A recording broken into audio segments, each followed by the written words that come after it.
It is truly an honor to be able to speak with you and to share these stories. In just a few weeks, I will mark a decade since I walked up to the front steps of Larsh Greater Washington, D.C.'s 6th Street home for the first time. It was Memorial Day in 2012, and I had just finished my sophomore year of college. My parents were dropping me off for 8 weeks as a summer volunteer, and a core family member at Larsh was on the steps to greet us. I imagine many of you who know Charles have experienced a similar greeting. I'm Charles Clark, Larsh Representative, USA. We shook hands, and I was welcomed home.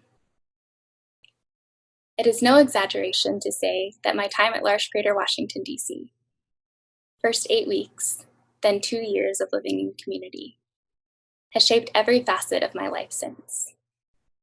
I'm currently a resident physician, halfway through my 3-year postgraduate training in family medicine. I'm a wife and a mom, a friend and a daughter, a sister and a neighbor, and every relationship in my life is informed by the love and generosity I experienced at Larsh. As a summer volunteer, another core family member introduced me to Bozo the Clown. Francine led marches around the kitchen island with Bozo's theme music playing in the background, and we watched episodes of the old Bozo TV show together. I had no intrinsic interest in Bozo the Clown, but I spent a lot of time learning about him because I quickly came to love Francine. Over the course of that summer, I realized this willingness to enter into an unfamiliar world and learn its contours, characters, and language, not for my own sake, but for the sake of someone I loved, was something I had never learned to do with my own family.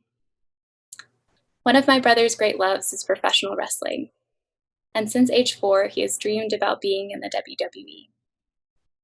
I often tuned him out when he talked about his dreams, because I didn't care about professional wrestling. But after recognizing that knowing Bozo the Clown helped me to better know and love Francine, I started paying more attention. It has changed my relationship with my brother. And I think of this every day as my now 3-year-old son crashes through our home, sword fighting with trash monsters and T-Rexes. I never imagined I would need to learn so many dinosaur names or answer so many questions about trash and recycling. But my willingness to enter into the things that bring him joy brings us closer together. Francine and Bozo gave me this gift. Later, as an assistant, I had the opportunity to help accompany core family members to doctors and dentist appointments.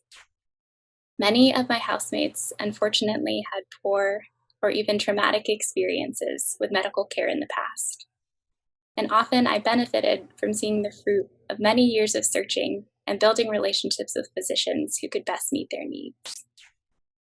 I remember going with a housemate to have an imaging study done when she was very uncomfortable with the position in which the study was typically performed. She voiced her unwillingness to lie down for the test, and ultimately she was able to have the test performed sitting up instead. I often think of her advocacy in this experience with my own patients, both in and out of the hospital, when someone questions my initial approach, or the way that something has always been done. All the knowledge in the world about diagnostic tests, medications, or therapies is useless unless I can meet the patient where they are and offer solutions that make sense in the context of their lives. There are so many other practices and lessons, big and small, that I learned at Larsh and carry into my daily life. I text my friends on their birthdays to share with them the ways their unique strengths enrich my life, a version of celebrating someone's gifts on their birthday at Larsh.